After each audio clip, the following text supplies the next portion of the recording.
नमस्कार दोस्तों, बहुत बहुत स्वागत है आपका इंडिया नाउ में और मैं हूं संदीप पाल। चंद घंटे बाद 4 जून को पता चल जाएगा कि देश में किसकी सरकार आ रही है, किस पार्टी को कितनी सीटें मिल रही हैं, कौन कितने पानी में है, चुनाव की इस रेस में कौन कहां तक निकला। लेकिन इसके बावजूद 4 जून से चंद घंटों पहले तक अभी तक एग्जिट पोल पर बात हो रही है। वो एग्जिट पोल जिनके आंकड़ों का ना कोई भरोसा है और इन आंकड़ों को देने वालों की ना कोई जिम्मेदारी। महज 2 से 3 दिन तक इन एग्जिट पोल की चर्चा रहती है और उसके बाद ये उसी तरह गायब हो जाते हैं जैसे गधे के सिर से सिंह। इसके बावजूद इन एग्जिट पोल को आधार मानकर पॉलिटिकल पार्टियां अपने अपने रिएक्शन दे रही हैं। जिनके फेवर में ये एग्जिट पोल हैं वो फूले नहीं समा रहे हैं और जिनके अगेंस्ट ये एग्जिट पोल हैं वो इन्हें मानने से इनकार कर रहे हैं। तो आखिर ऐसे आंकड़ों का क्या फ़ायदा जिसको एक पक्ष माने और दूसरा दरकिनार करे। करीब 9 से 10 एग्जिट पोल हुए हैं जिसमें मोदी लहर बताई जा रही है, एक बार फिर एनडीए की प्रचंड जीत बताई जा रही है और जो अपोजिशन पार्टियां हैं उनको एकदम किनारे ला के खड़ा कर दिया गया है, एक तरह से निगलेक्ट ही कर दिया गया है।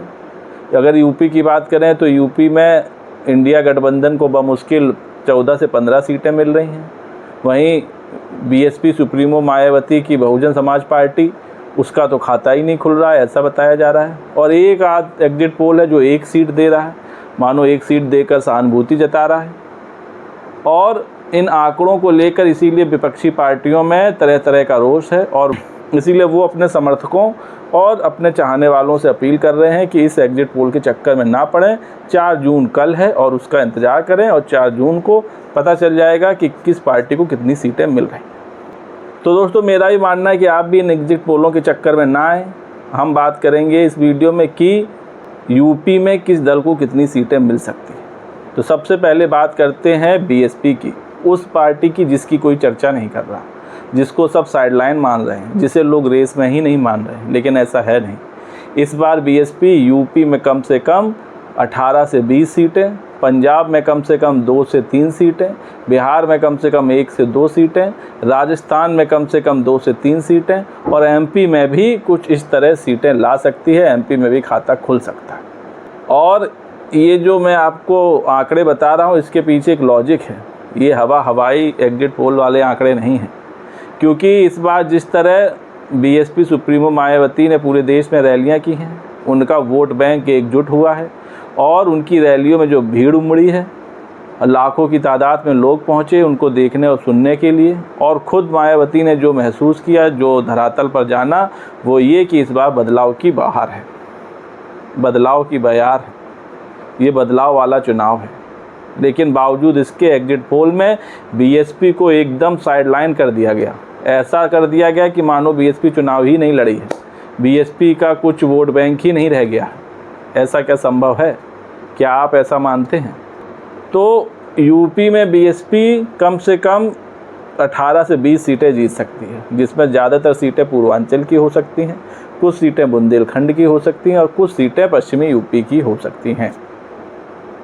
और नगीना लोकसभा सीट जिस पर खूब हाई तौबा मची चंद्रशेखर की एंट्री से, वहाँ भी बीएसपी रेस में आगे है, इसमें कोई दो राय नहीं।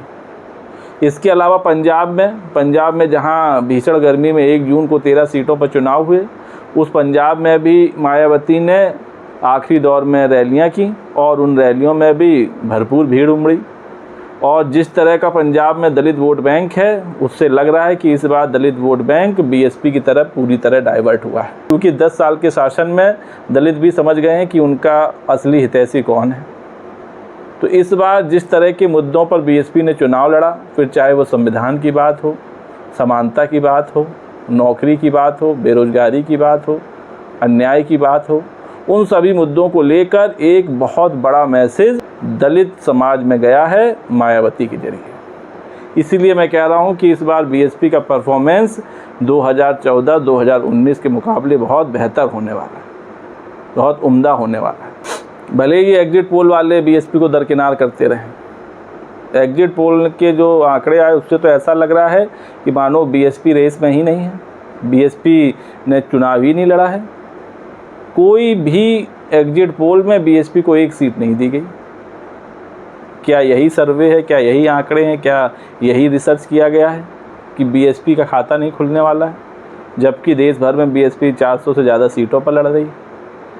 तो इन आंकड़ों के चक्कर में आप ना आएँ और आखिरी टाइम तक देखेंगे, जब कल मतगणना ख़त्म हो जाएगी तो बीएसपी को कितनी सीटें आ रही हैं, ये देखने वाली बात होगी। लेकिन जो मेरा मानना है और जो रिपोर्ट्स मिल रही हैं, जो धरातल से इनपुट मिल रहे हैं, उनके आधार पर बीएसपी इस बार कमाल करने वाली है और बम्पर परफॉर्मेंस करने वाली है।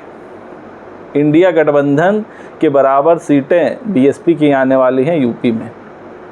हालांकि इंडिया गठबंधन भी इस बार ठीक ठाक सीटें ला सकता है। हालांकि कमज़ोर कड़ी उनकी कांग्रेस रही है, क्योंकि कांग्रेस की यूपी में 1-2 सीट को छोड़कर कहीं भी मजबूती नज़र नहीं आई है। हालांकि अखिलेश यादव की सपा कई सीटों पर जीत की दावेदार दिख रही है। बिहार में भी जिस तरह मायावती ने चुनाव लड़ा है और जो मजबूत कैंडिडेट उतारे हैं, वहाँ भी बीएसपी का खाता खुल सकता है, 2 या 3 सीटें निकल सकती हैं। और राजस्थान और मध्य प्रदेश में भी बीएसपी कमाल कर सकती है। राजस्थान में इस बार बीजेपी के खिलाफ नाराज़गी नज़र आई है और यही वजह है कि वहाँ बीजेपी की सीटें घट रही हैं। सीटें तो उनकी लगभग हर राज्य में घट रही हैं। अभी हाल ही में जो एग्जिट पोल आया, जी न्यूज़ ने दिखाया, और एक और उसका एग्जिट पोल आया है, जी न्यूज़ AI एग्जिट पोल, उसमें दिखाया गया है कि बिहार में जो बीजेपी 35 से 39 सीटें पा रही थी, वो आ गई है 15 से 25 पर, और इतनी ही सीट महागठबंधन, जिसमें आरजेडी, कांग्रेस और अन्य दल हैं, वो भी पा रही है। 24 घंटे के अंदर ही एक ही चैनल पे दिखाए गए 2 एग्जिट पोल में इतना बड़ा अंतर दिख रहा है। ये सब सिर्फ आंकड़ेबाजी का खेल है, इसके अलावा कुछ नहीं। जनता को भ्रमित करने के लिए, जनता को उलझाए रहने के लिए, जनता में चर्चा का विषय बने रहने के लिए और विपक्षी पार्टियों के कार्यकर्ताओं का मनोबल तोड़ने के लिए, हताश करने के लिए ये सब एग्जिट पोल आए। पहले भी एग्जिट पोल आते थे, लेकिन उन पर इतनी चर्चा नहीं होती थी। बमुश्किल 2 या 3 एग्जिट पोल आते थे, अब तो आंधी के आम हो गए हैं। जिसे देखो वही एग्जिट पोल अपना बताए दे रहा है। तो ऐसे एग्जिट पोल का क्या भरोसा करना। तो दोस्तों, अगर इस हिसाब से बीएसपी की सीटें आईं यूपी में, पंजाब में, राजस्थान में, एमपी में और इसके अलावा अन्य प्रदेश में भी 1-8 सीट आती है, तो बेशक मायावती पीएम कैंडिडेट हो सकती है, क्योंकि मायावती ने ये चुनाव अकेले दम पर लड़ा है। गिनती होने के बाद, सीटें मिलने के बाद कंडीशन ऐसी बनती है कि मायावती से मिले बिना कोई सरकार नहीं बना सकता है। तो 4 जून को कल मतगणना होगी और इस समय तक, शाम तक सब कुछ क्लियर हो जाएगा कि किसकी सरकार आ रही है, कौन सरकार बना रहा है, क्या फिर से एनडीए की वापसी हो रही है, क्या इंडिया अलायंस इस बार सत्ता पर काबिज हो रही है, किसे कितनी सीटें मिल रही हैं, कौन कितने पानी में।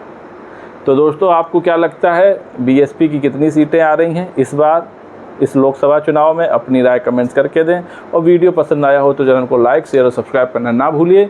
तब तक के लिए नमस्कार।